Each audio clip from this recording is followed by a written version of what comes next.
મહીસાગર જિલ્લાનું મુખ્ય મથક એટલે લુણાવાડા.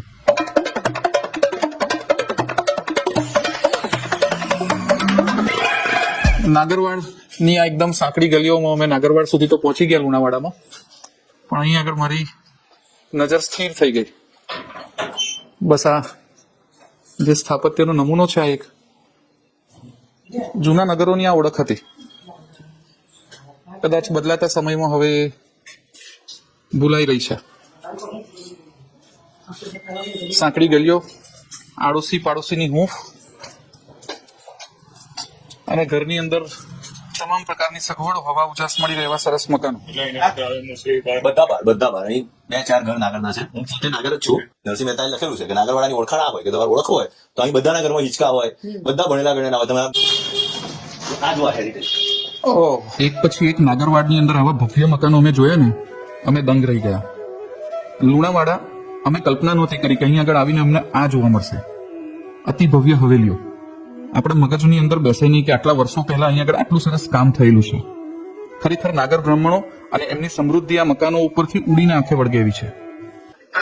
સૌરભભાઈ, આ આખું જે મકાન છે આ બધે અહીં આગળ આવા જ મકાનો આ બધા બહુ હજી ગલીમાં અંદર ઘણા જ છે. બધા જ્યાં નજર ઘણા જ છે. બધા મકાનો, બધા નાગરો, બધા મુંબઈ, વડોદરા, અમદાવાદ, બધા બહાર રહેતા હોય કલકત્તા. તમને એવું લાગે કે જાણે સમયનું ચક્ર પાછું ફરી ગયું હોય? 60-70-100 વર્ષ કુવો બતાવું તમને. એવા સમયગાળામાં આપણે અહીં લોકોને હોળીના દિવસે નાવા પડે. અહીં જે બહારથી આવેલા હોય બધા બહુ ચોખ્ખો મેન્ટેન થયેલો કુવો છે. ઓકે,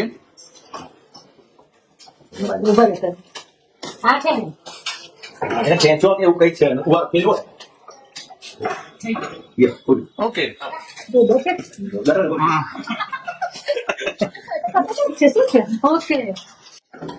ઓકે, એટલે આ થઈ ગયું લોક.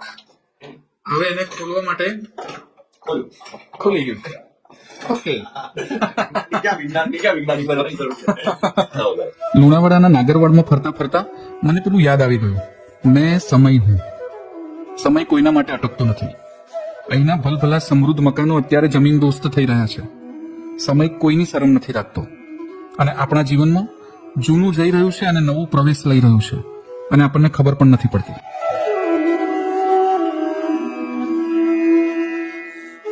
આ બધું જોઈ અને અમે નીકળી પડ્યા વોહરાવાડ જવા માટે. અને અહીં પહોંચી ગયા ને તો મને સિદ્ધપુરની વોહરાવાડ યાદ આવી ગઈ. ત્યાં આગળ મકાનો વધારે રીચ છે, હેરિટેજની રીતે વધારે મૂલ્યવાન છે, પણ આ ગલીમાં ઉભા રહીએ ને તો એની યાદ આયા વગર રહે નહીં. આ એક મકાન છે જેને રિસ્ટોર કરેલું છે, પણ એનું આર્કિટેક્ચર એઝ ઇટ ઇઝ રહેવા દીધું છે.